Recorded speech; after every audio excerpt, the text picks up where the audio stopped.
When I first heard about the homelessness situation in Washington, D.C., I thought it was just another political hot potato.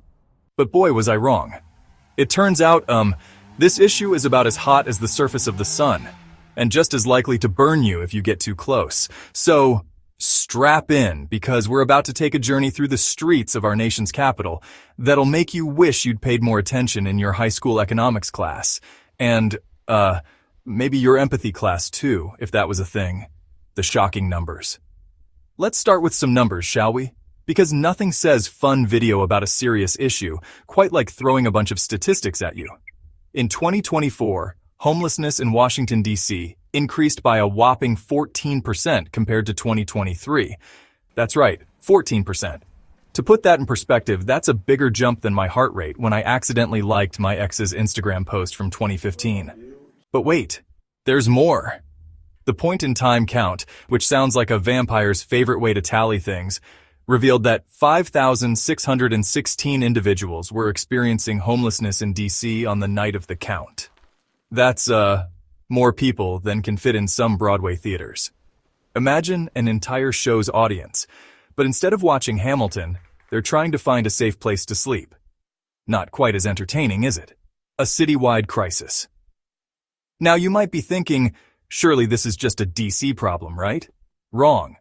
It's like assuming that just because you can't see the monster under your bed, it's not there.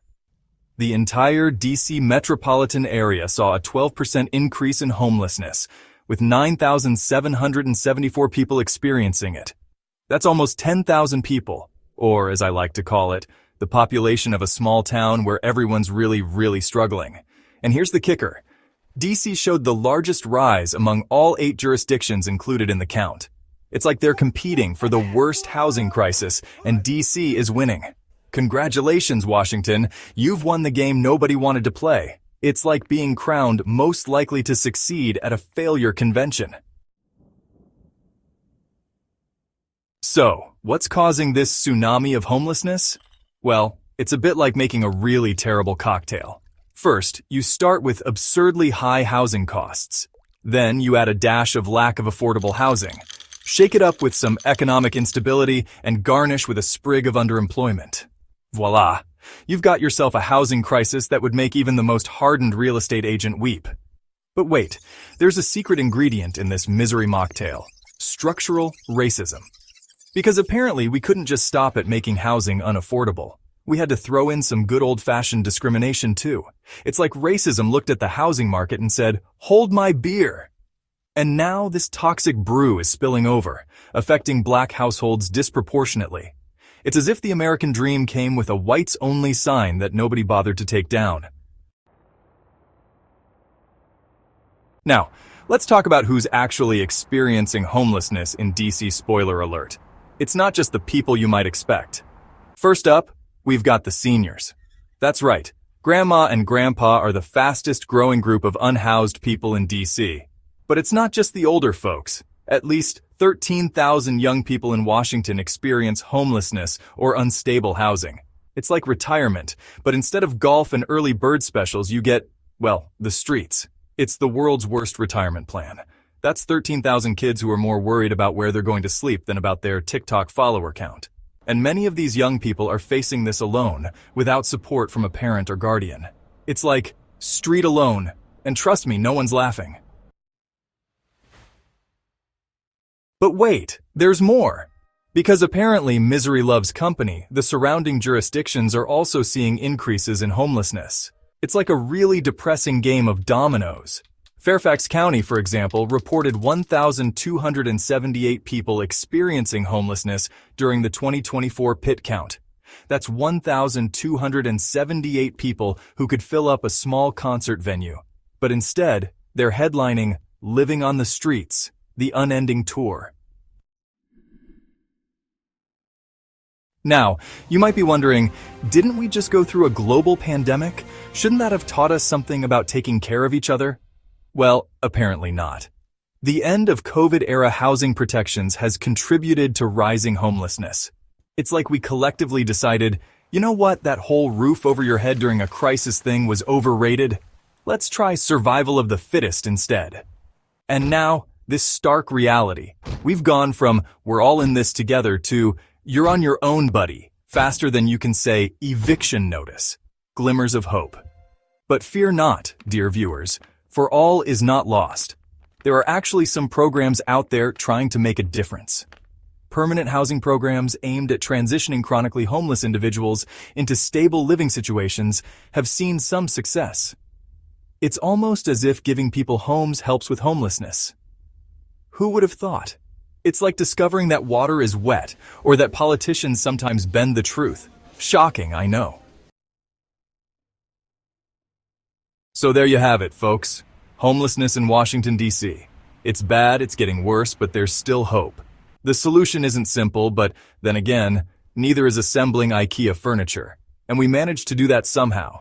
It's going to take continued effort, creative thinking, and probably a lot less arguing about whether poor people deserve to have roofs. But hey, if we can put a billionaire on the moon, or at least really high up, surely we can figure out how to house people on Earth, right? Right? Or maybe we're just waiting for homeless people to solve climate change before we decide they deserve homes. Just to make sure they've really earned it.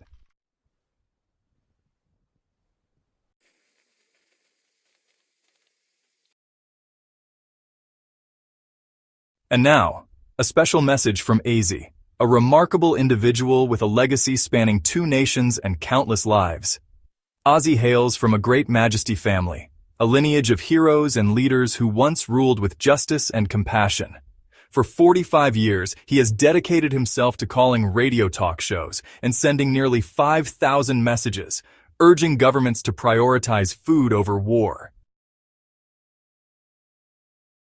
AZ's family, the last great royal family of Iran, lived in a castle and ruled their state with fairness. They liberated Iran, but chose not to claim the entire kingdom. Their land's oil wealth led to their overthrow by England and its puppet king, Flavi. AZ's heritage is rich, tracing back to the same region as the Persian king Cyrus the Great, known for his profound contributions to human rights. Historical footage of Cyrus the Great and references to human rights. In the 1930s, AZ's ancestors protected Jewish communities, earning their gratitude and respect. Iran, or Persia, boasts a history of thousands of years, contributing significantly to global culture and knowledge. From the Constitution of Europe and America to the halo atop Jesus' head, many beautiful things have roots in Iran. 2,500 years ago, Cyrus the Great introduced the first human rights charter, freeing the Jews from Babylon. The Jewish holy book honors him as a Messiah, and Jews thrived in Iran for 2,700 years. However, in the 1980s, AZ lost everything to an 8-year war with Saddam Hussein, supported by American and Israeli arms dealers. Over 1 million Iranians were killed or injured, and the war caused trillions in damage. Despite these hardships, AZ's mother instilled in him a love for all people. For 5 decades in America, AZ rarely took vacations or attended concerts, devoting himself to bridging gaps between Iranians and Americans. His message is simple yet profound. Be a part-time hero and strive for a world where everyone is engaging in community activities and advocating for peace. AZ's story is a testament to the power of compassion, resilience, and the enduring human spirit. As we reflect on the homelessness crisis in Washington and beyond, let us remember AZ's call to action. Together, we can create a better world, one where everyone has a place to call home.